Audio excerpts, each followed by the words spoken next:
Ayo, segera download Quran Tadabbur, tafsir dalam genggaman Anda. Bismillahirrahmanirrahim. Assalamualaikum warahmatullahi wabarakatuh.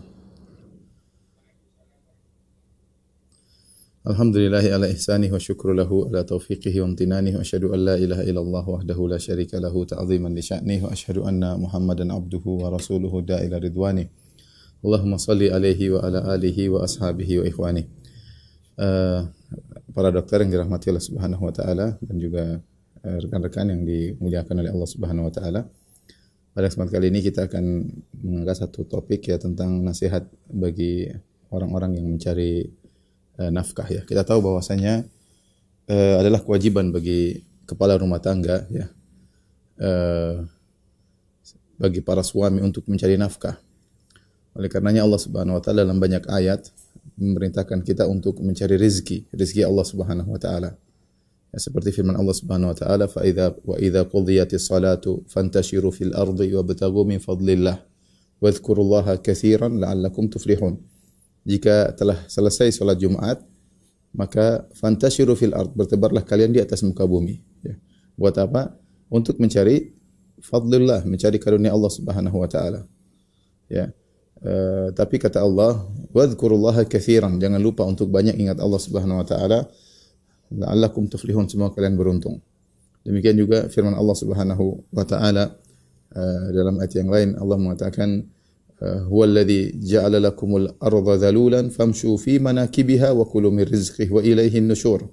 Dialah Allah yang telah menundukkan bumi bagi kalian, ya.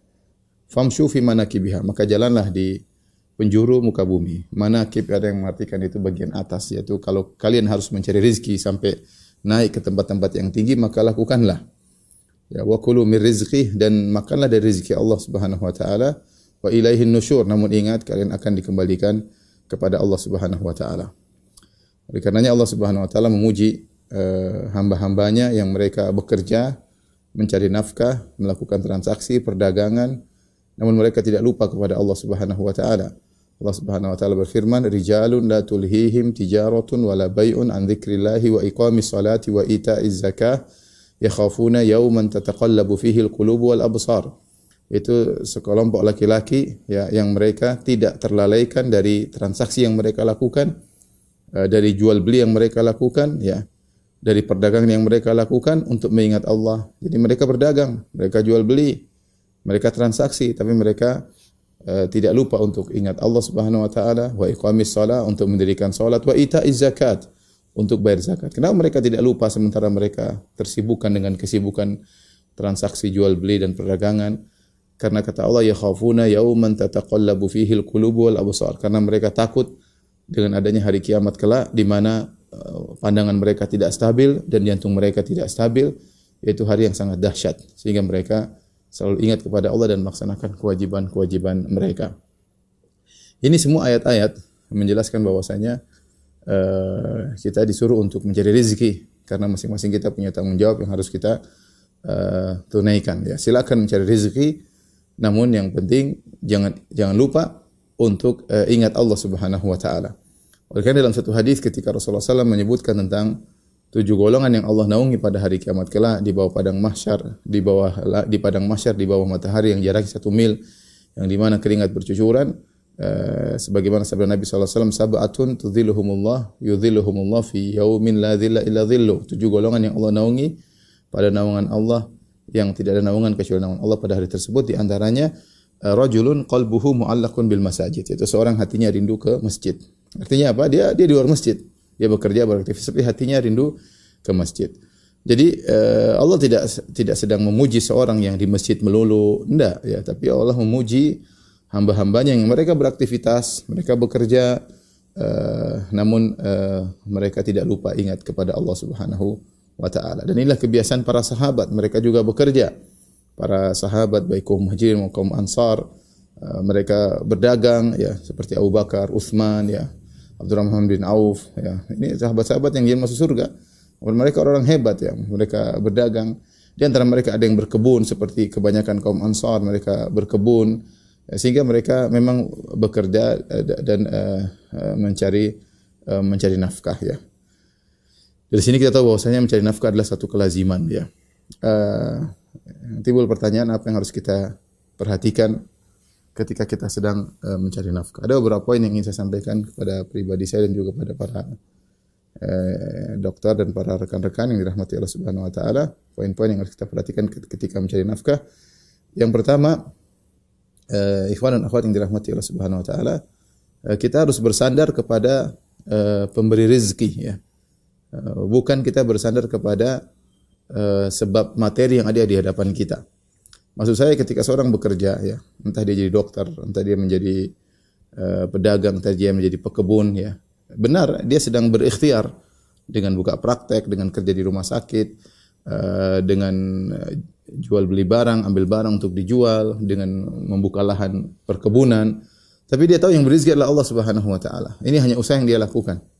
Ya, maka dia tidak boleh bersandar kepada dirinya.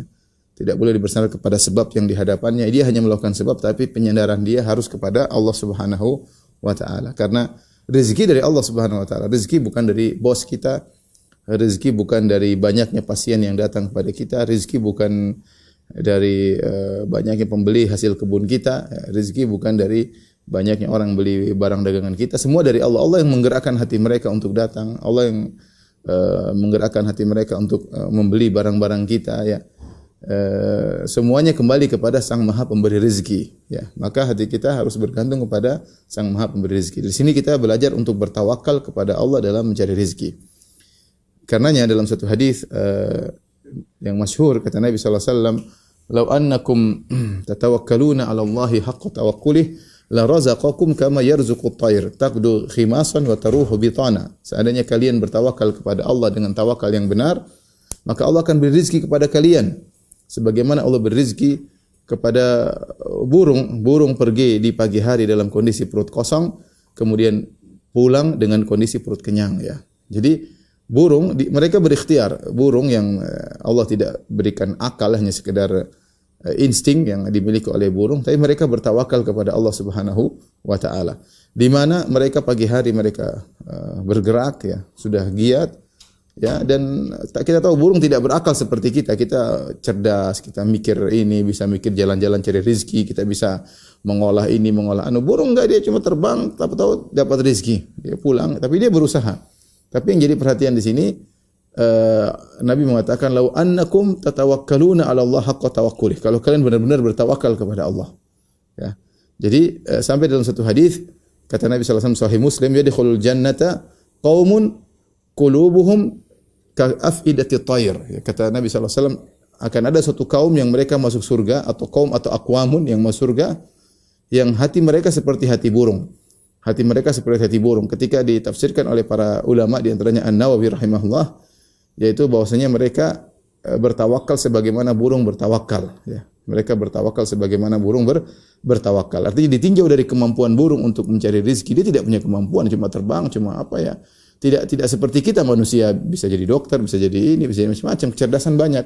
Tapi dia punya tawakal yang membuat dia diberi rezeki oleh Allah Subhanahu wa taala. Dari sini Al-Imam Ibnu Rajab Al-Hambali rahimahullahu taala menyebutkan di antara sebab utama seorang memperoleh rezeki kalau dia bertawakal kepada Sang Pemberi rezeki. Dengan usaha yang cukup disertai dengan tawakal yang tinggi, maka Allah mudah memberikan dia rezeki. Maka sekali lagi jangan sampai kita bersandar kepada sebab yang ada di hadapan kita, apalagi bersandar kepada diri kita karena kepiawaian kita dalam mencari rezeki, karena kehandalan kita dalam punya pengalaman yang banyak. Enggak, kita mencari rezeki bertawakal kepada Sang Maha Pemberi rezeki. Ketika kita selalu bertawakal kepada Sang Maha Pemberi rezeki, Ar-Razzaq, Allah Subhanahu wa taala, maka kita tidak akan lupa kepada Allah Subhanahu wa taala. Tadi kita sudah sebutkan ayat-ayat dalam Al-Qur'an bagaimana Allah memuji hamba-hambanya yang mereka mencari rezeki tapi mereka ingat dengan hari akhirat, dan Allah ingatkan, "Wa kulu mir rizqih wa ilaihin nusyur." Makanlah rezeki Allah tapi ingat kalian akan kembali kepada Allah. Ya. Wa batagu min fadlillah wadhkurullaha katsiran. Carilah karunia Allah tapi banyak ingat Allah Subhanahu wa taala. Ya. Rijalun la tulhihim tijaratun wala bay'un an dzikrillah. Orang-orang yang berdagang, bertransaksi tapi tidak melalaikan mereka dari ingat Allah, ya. Ini semua harus kita hadirkan dalam hati kita. Orang yang senantiasa tawakalnya kepada Sang Maha Pemberi rezeki, dia tidak akan lupa kepada Allah. Karenanya ketika dikumandangkan azan dia akan salat. Ya. Dia tahu bahwasanya ini yang pemberi rezeki manggil. Maha Pemberi rezeki manggil ya. Bagaimana kemudian hati kita malah berpaling dari Sang Maha Pemberi rezeki ya. Ini poin pertama, ikhwan akhwat yang dirahmati Allah Subhanahu wa taala, karena sebagian orang mereka salah di sini, bertawakalnya kepada sebab materi di hadapan dia, tawakalnya kepada bosnya seakan-akan bosnya yang kasih rezeki pada dia, sehingga hatinya terikat kepada bos tersebut. Kadang-kadang dia bertawakal kepada pekerjaannya, kalau dia tidak bekerja di misalnya instansi ini atau di rumah sakit ini atau di ini klinik ini, mungkin dia tidak dapat rezeki. Enggak benar. Ya, kita berusaha ya. Allah suruh berikhtiar, suruh berusaha. Nabi yang suruh, Nabi mengatakan ihris ala yanfa'uka wasta'in billah. Semangatlah engkau meraih apa yang bermanfaat bagimu, tapi ingat minta tolong kepada Allah, tawakalnya kepada Allah Subhanahu wa taala. Nah, barang siapa yang tawakalnya kepada materi di hadapannya, kepada pekerjaannya, kepada bosnya, kepada perusahaannya, berarti dia telah salah. Ya, dia menggantungkan hatinya kepada sebab. Ini adalah kekeliruan. Seorang berusaha menggantungkan hatinya kepada Sang Maha Pemberi rezeki, dialah Allah Subhanahu wa taala. Ini poin yang pertama. Yang kedua, ikhwan dan akhwat yang dirahmati Allah Subhanahu wa taala ya. Hendaknya husnudzon kepada Allah dalam masalah rezeki. Husnudzon. Allah Maha Pemberi rezeki dan Allah mudah memberi rezeki kepada hamba-hambanya ya. Yang penting kita husnudzon dan kita berusaha. Bukan berarti kita husnudzon doang kemudian kita malas-malasan, tidak. Saya sebutkan tadi para sahabat mereka bekerja, sampai dalam satu hadis seorang sahabat yang bernama Qais bin Sirmah Al-Ansari radhiyallahu anhu yang ketika di bulan Ramadan dia bekerja, kemudian dia kerja di siang hari, dia pulang, kemudian dia lupa ketiduran, tidak sempat sahur, kemudian besok dia puasa kerja lagi sampai pingsan. Artinya mereka bekerja mencari nafkah, bahkan dalam kondisi sedang beribadah, sedang berpuasa, mereka juga bekerja ya. Ya, demikian ya. Inna sama'a la tumtir dhahaban. Sungguhnya langit tidak menurunkan hujan emas. Seorang bekerja, seorang berusaha ya. Tapi sertai dengan husnudzon kepada Allah Subhanahu wa taala ya. Ya. Nabi yang menyuruh kita jangan minta-minta sama orang lain. Kata Nabi sallallahu alaihi wasallam, la an yahtatiba ahadukum huzmatan ala dhahrihi khairun min an yas'ala ahadan fayu'tiyahu aw yamna'ahu. Kata Nabi sallallahu alaihi wasallam, lebih baik salah seorang dari kalian mengambil tali, mengambil ikatan untuk dia cari kayu bakar di hutan, dia pikul di atas punggungnya, yang ini mungkin kelihatannya adalah pekerjaan yang rendah atau pekerjaan yang kurang terhormat. Tapi itu lebih baik kata Nabi SAW daripada dia minta-minta kepada orang lain dikasih atau tidak dikasih. Rasulullah suruh kita berusaha ya, berusaha. Kemudian juga Nabi SAW pernah mengatakan, man yakfulli alla yas'alan nas atakaffal bihil jannah. Siapa yang mau menjamin kepada aku, tidak minta-minta kepada orang, maka aku akan jamin surga baginya. Yaitu seorang berusaha kerja, maka dari hasil kerjanya sendiri. Wa inna nabiyallah Daud kana ya'kulu min amali yadihi. Dan sungguhnya Nabi Daud alaihissalam dahulu makan dari hasil kerjanya sendiri, tidak bersandar kepada orang lain. Makanya di antara kesempurnaan seorang ketika mencari nafkah agar hatinya benar-benar fokus kepada Allah, dia tidak bergantung kepada orang lain, tidak minta-minta kepada orang, dia kerja.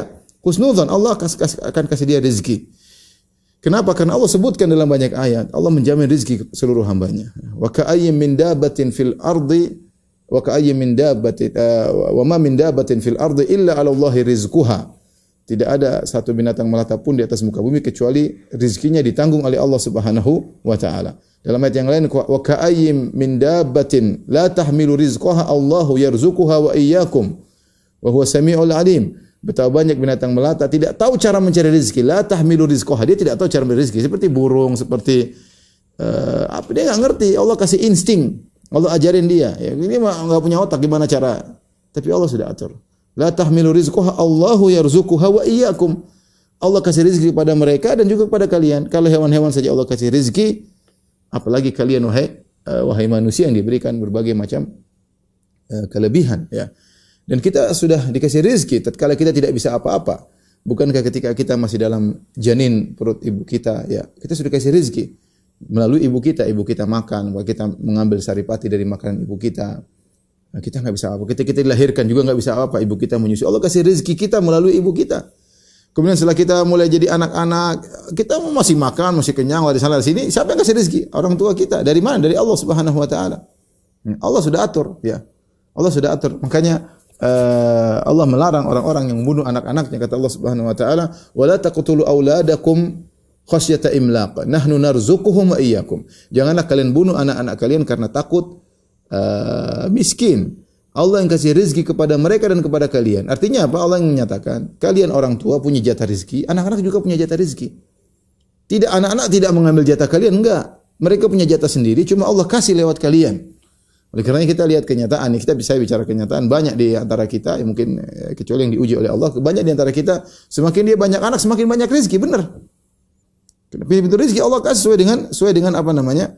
Sesuai dengan kebutuhannya, dia tambah banyak, tambah rezeki, banyak rezeki, tambah anak, tambah banyak rezeki. Itu kenyataan yang kita rasakan. Kita ingat ketika belum punya anak, rumah kayak apa? Punya anak 1, punya 2, rumahnya tambah bagus. Sekarang punya anak 5, rumah tambah besar. Maksud saya rezeki masing-masing ada rezekinya. Maka seorang tidak boleh seudar kepada Allah Subhanahu wa taala. Rezeki telah dicatat oleh Allah, tinggal dia berusaha melakukan sebab, ya.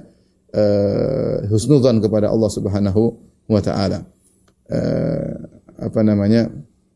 Sebagaimana Allah telah berbuat baik kepada kita ketika kita tidak bisa apa-apa, ya, ketika masih dalam janin, ketika kita masih kecil, Allah sudah kasih rezeki kepada kita. Nah, tatkala kita sudah besar, sudah lulus kuliah, sudah mulai cerdas dalam berfikir, sudah punya banyak pengalaman, takut enggak dikasih rezeki.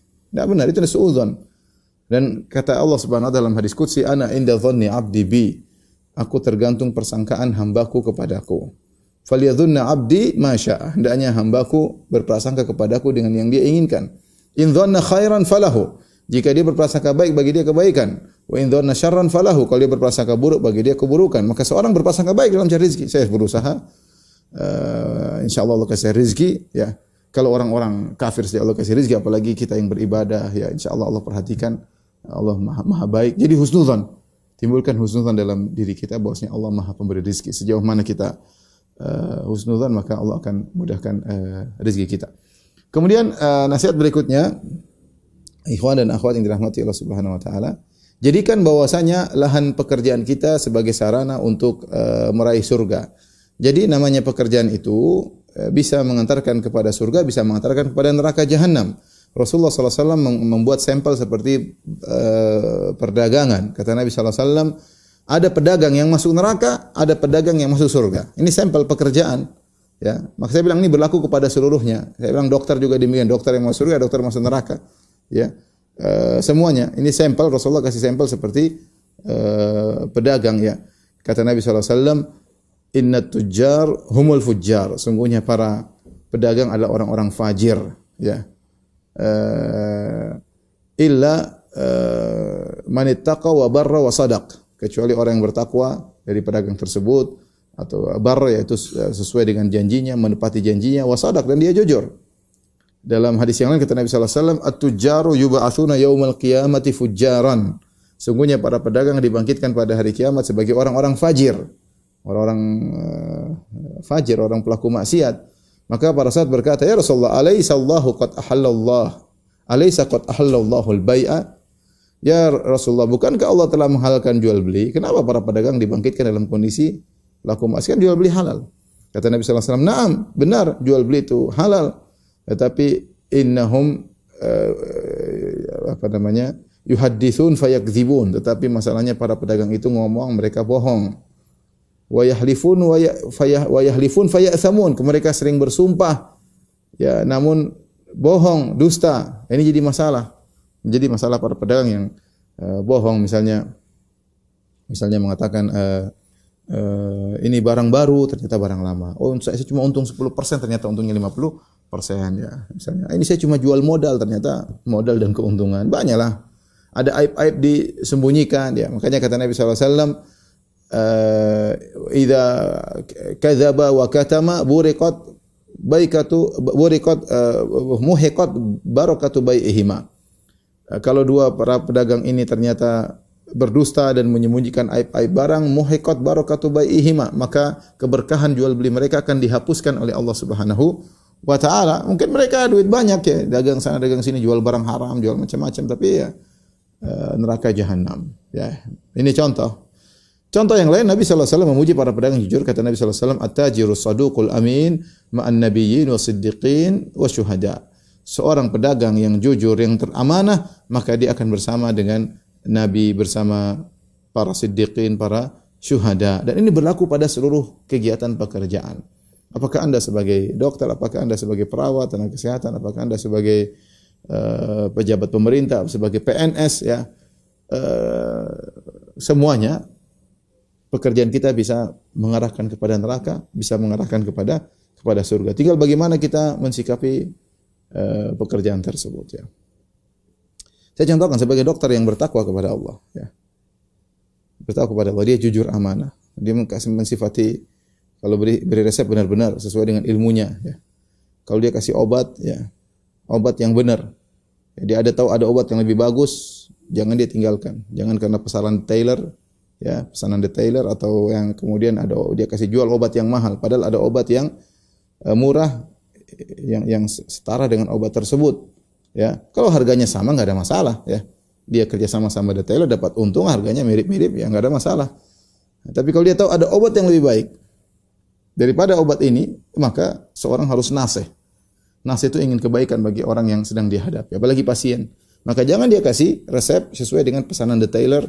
Yang penting obat dia laku, obat detailer tersebut laku, perusahaan farmasi tersebut lewat dia. Kemudian dia akan dapat pelayan-pelayan, ini namanya haram. Dia makan uang yang haram, tidak boleh. Ini contoh, ya, seorang dokter tidak amanah, ya. Contoh misalnya seorang dokter tidak amanah ketika dia di ruang dokter, kemudian datang pasien wanita, kemudian dia pun melihat yang tidak harus dia lihat. Ya, seorang dokter boleh melihat perkara yang terpaksa dia harus lihat, tapi tidak boleh lebih daripada itu, ya. Tidak boleh daripada itu, mengikuti hawa nafsunya, dan yang ini contoh bahwasanya dia tidak amanah, ya. Seorang bertakwa kepada Allah Subhanahu wa taala. Sebaliknya ada dokter yang masya Allah dia amanah, kemudian dia jujur, selalu ingin kebaikan bagi pasien, ya, berusaha melayani masyarakat dengan sebaik-baiknya, ya. Maka kita tahu bahwasanya dokter adalah benar-benar pekerjaan yang sangat mulia, yang memudahkan seorang untuk masuk surga. Apalagi kata Nabi sallallahu alaihi wasallam, khairukum anfa'ukum linnas, sebaik-baik kalian yang paling bermanfaat bagi masyarakat. Ya, kita tahu kesehatan adalah nikmat yang sangat luar biasa, ya. Orang mau bayar berapa saja untuk meraih kesehatan, mau keluarkan uang banyak untuk bisa meraih kesehatan, ya. Lihat sekarang bagaimana orang mau olahraga aja beli sepeda mahal-mahal lah, beli inilah obat kegiatan inilah, nge-gym lah, macam-macam. Mereka ingin sehat. Ya, bahkan beli makanan yang makan organik lah atau makanan diet lah. Pokoknya semua yang mahal-mahal untuk apa? Untuk sehat. Kemudian ada yang harus periksa kesehatan per periodik tertentu, harus periksa ini untuk sehat. Jadi kesehatan itu mahal harganya. Kesehatan adalah mahal harganya. Ketika seorang terkena sakit, ya, maka dia sangat dalam kondisi menderita. Kenikmatan yang biasanya dirasakan hilang, ya.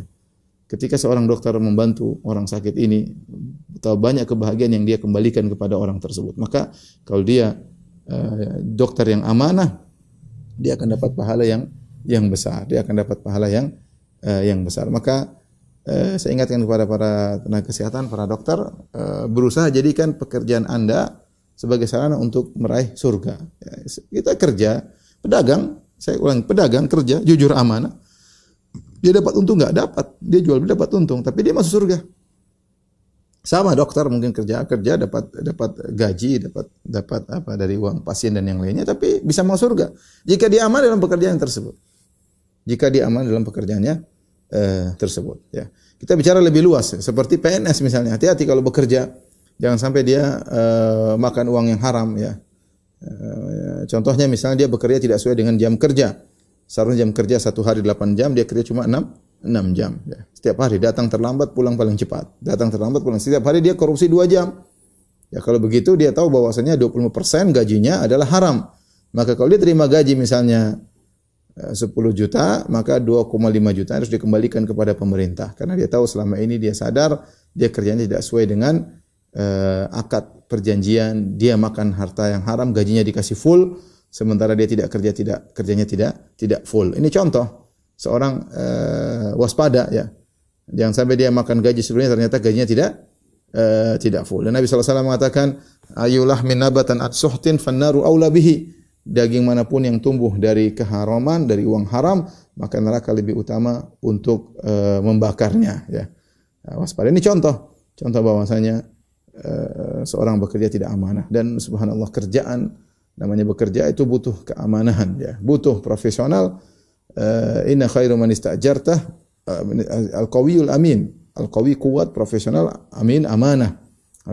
Dan kita kehilangan dua hal ini dalam banyak hal. Profesional kurang, kerjaan yang penting pesanan inilah, koneksi inilah, nepotisme lah dan macam-macam. Amanah juga kurang, dan ini musibah ya. Akhirnya harta digunakan tidak pada tempatnya. Banyak orang-orang korupsi ya, uang rakyat dia makan. Inna rijalan yatakhawaduna fi malillah bighairi haqq fannaru bihim. Kata Nabi SAW, sungguhnya ada orang-orang yang mengolah harta negara tanpa hak, maka fannaru lahum, maka bagi mereka neraka jahanam. Maka saya ingatkan kepada para pekerja agar dia amanah. Apapun pekerjaan dia, ingat pekerjaan Anda ini adalah kegiatan Anda lakukan setiap hari. Satu hari 8 jam, bisa lebih, bisa kurang.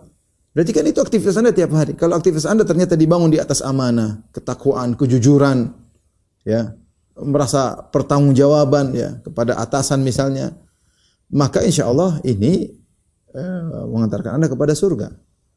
Tapi kalau kegiatan Anda sehari-hari ternyata Anda tidak amanah, ya, yang penting asal kerja, jam kerja dikurangi, kerja asal-asalan, tidak profesional, ya, maka ini bisa mengantarkan Anda kepada neraka jahanam. Maka waspada ketika seorang bekerja, berusaha untuk bekerja yang jujur dan amanah.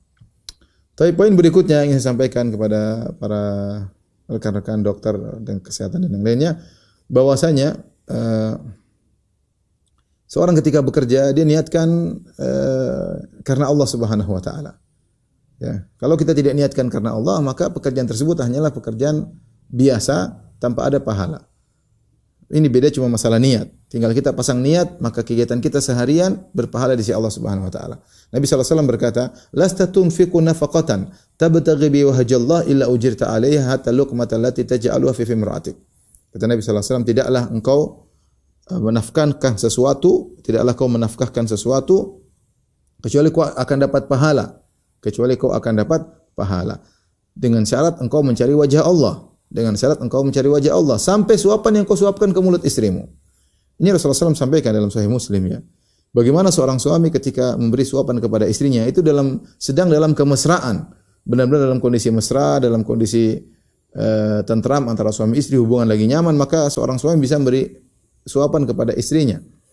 Tapi bagaimana suapan tersebut berpahala? Syaratnya tabtaghi biha wajh Allah. Kau mencari wajah Allah Subhanahu wa taala. Kalau kau mencari wajah Allah Subhanahu dalam pekerjaanmu, maka kau dapat pahala. Semua usaha yang kau keluarkan, semua rasa letih yang kau dapatkan, keringat yang bercucuran dari tubuhmu, semuanya bernilai pahala karena kau niatkan karena Allah. Nah, timbul pertanyaan, bagaimana cara kita meniatkan pekerjaan kita karena Allah? Mudah, misalnya kita keluar rumah, kita niatkan, saya punya tanggung jawab, Allah bebani saya untuk menanggung anak-anak dan istri. Ya, saya bekerja untuk menafkahi mereka. Ketika kita niatkan seperti itu, ya kita kasih makan anak istri dapat pahala, ya. Bukan cuma kasih makan anak yatim saja dapat pahala, kasih makan anak istri dapat pahala. Rasulullah SAW bersabda, dinarun anfaqtahu fi sabilillah, dinarun tasaddaqta bihi ala miskin, dinarun anfaqtahu fi raqabah, wa dinarun anfaqtahu ala ahlik, a'zamuhu ajran alladhi anfaqtahu ala ahlik. Kata Nabi SAW, satu keping dinar yang kau infakkan untuk jihad fi sabilillah, sekeping dinar yang kau infakkan untuk fakir miskin, sekeping dinar yang kau infakkan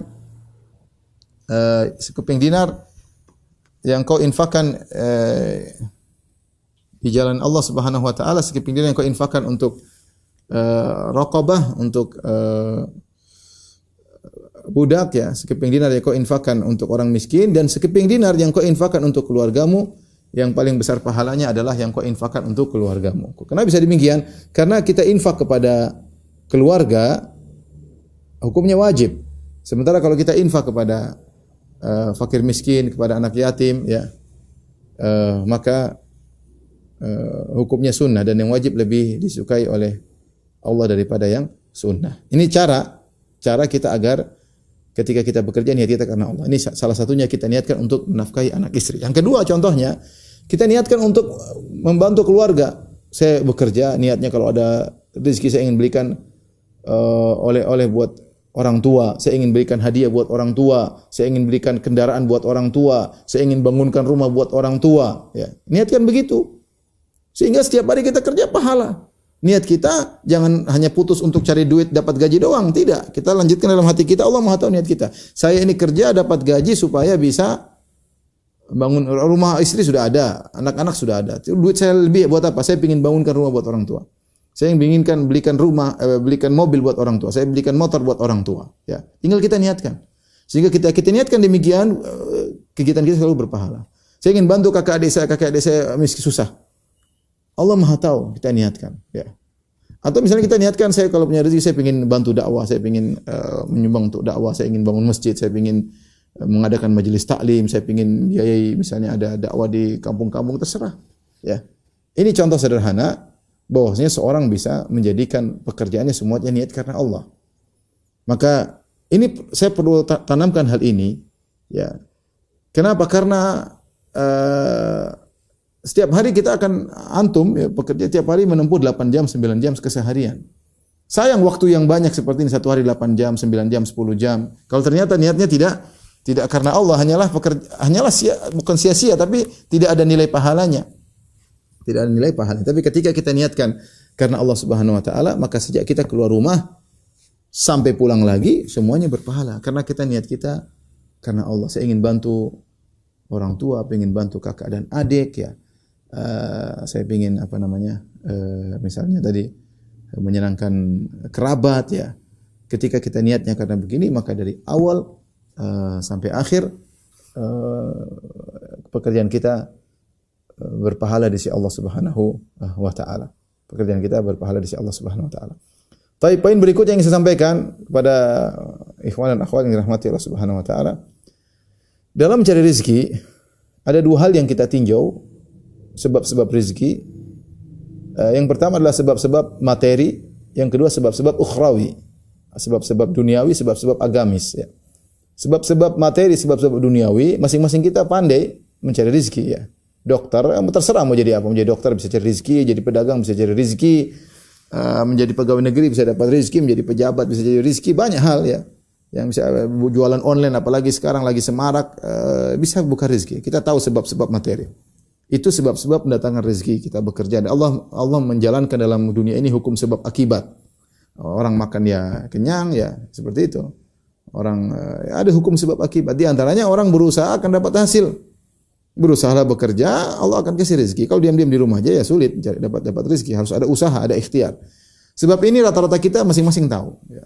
Saya tidak perlu mengingatkan, ya, mungkin antum lebih hebat daripada saya dalam masalah mencari rezeki dari sebab duniawi, ya.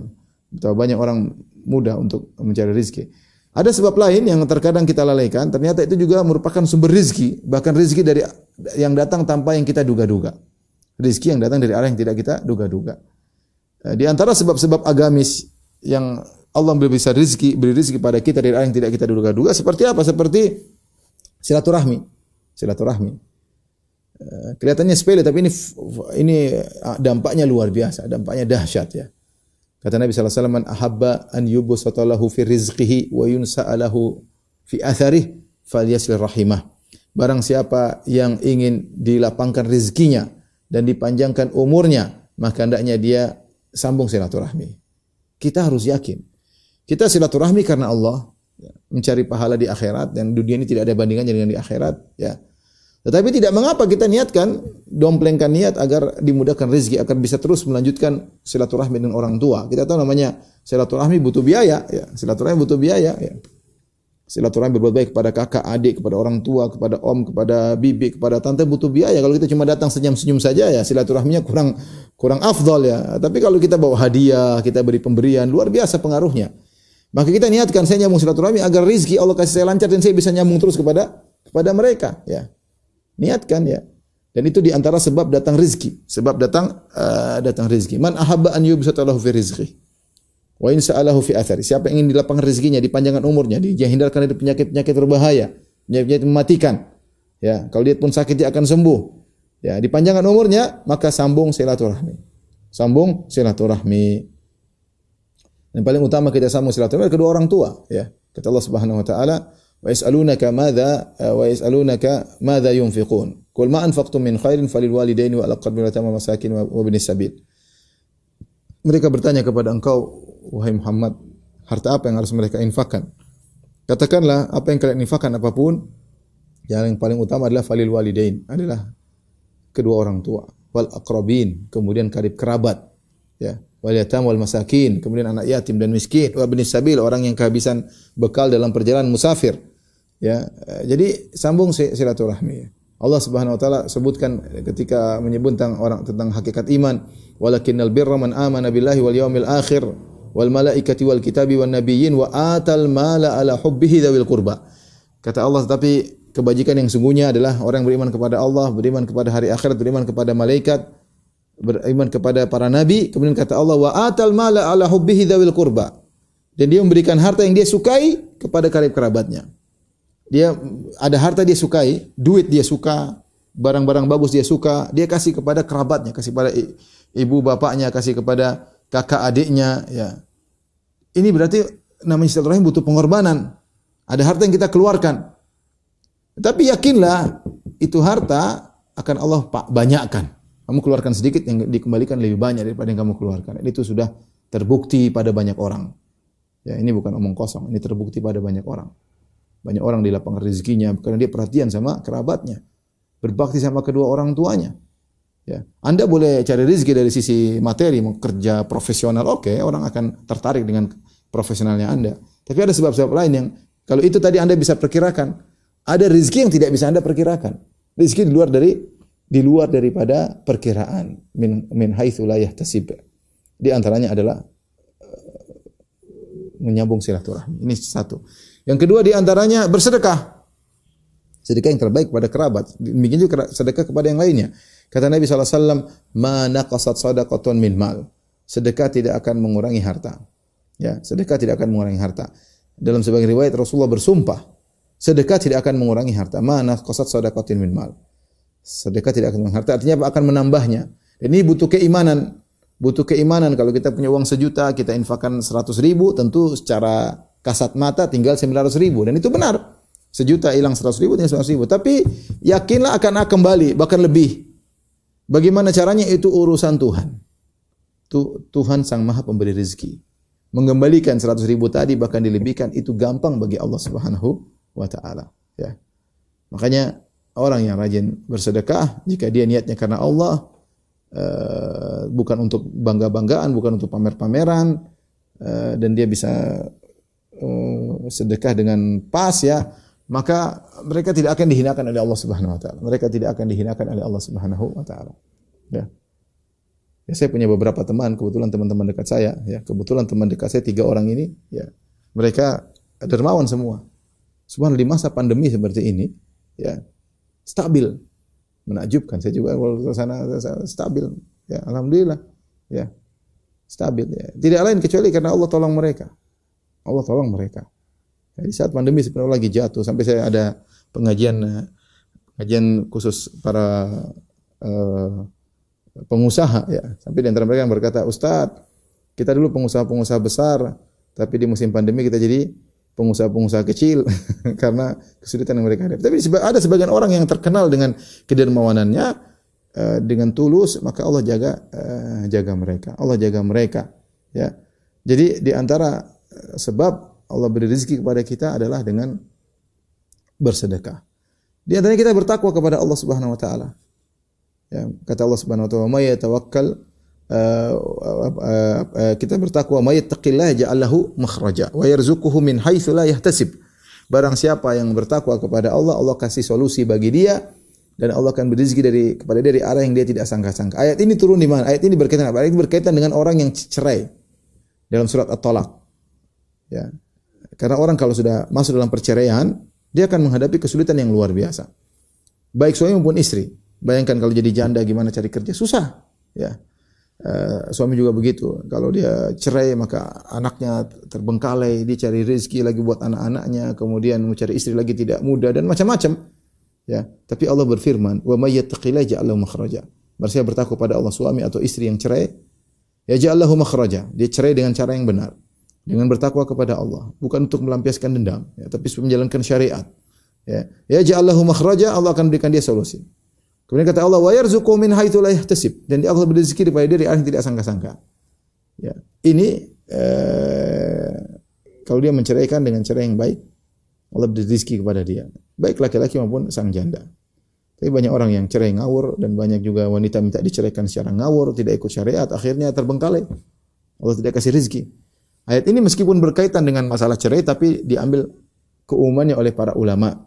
Siapa yang bertakwa kepada Allah mudahkan rezekinya. Oleh karena kalau ada orang dapat rezeki dari arah yang tidak dia sangka-sangka, kata Syekh Utsaimin rahimahullahu taala, bisa jadi dia adalah tanda dia bertakwa kepada Allah Subhanahu wa taala. Tanda dia bertakwa kepada Allah Subhanahu wa taala.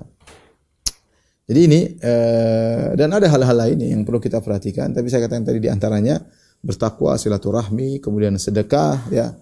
Ini di antara hal-hal yang memudahkan seorang meraih rezeki dari arah yang dia tidak sangka-sangka, dari arah secara sebab-sebab agamis atau sebab-sebab ukhrawi, sebab-sebab ukhrawi. Mungkin yang terakhir sebelum kita buka tanya jawab, saya ingatkan kepada para pekerja seluruhnya, kita tahu kita bekerja atau antum bekerja sehari bisa jadi minimal 8 jam, yang tinggal di Jakarta dengan perjalanan berangkat dan pulang bisa jadi 2 tambah lagi 3 jam untuk pulang pergi, bisa jadi 8 jadi 11 jam. Karena sebagian orang tinggal di Bekasi kerja di Jakarta, tinggal di Bogor kerja di Jakarta, kadang tinggal di lebih jauh lagi. Mungkin dia keluar dari rumahnya matahari belum terbit, dia pulang ke rumahnya matahari sudah tenggelam, ya. Sehingga bisa dipastikan waktu kita untuk bekerja benar-benar habis banyak. Nah, ketika kita sadar waktu kita banyak yang tercurahkan buat dunia, yang kita niatin karena Allah tentunya, maka sisa waktu yang tersisa, yang ada, kalau kita sudah selesai kerja, jangan kita buang-buang lagi.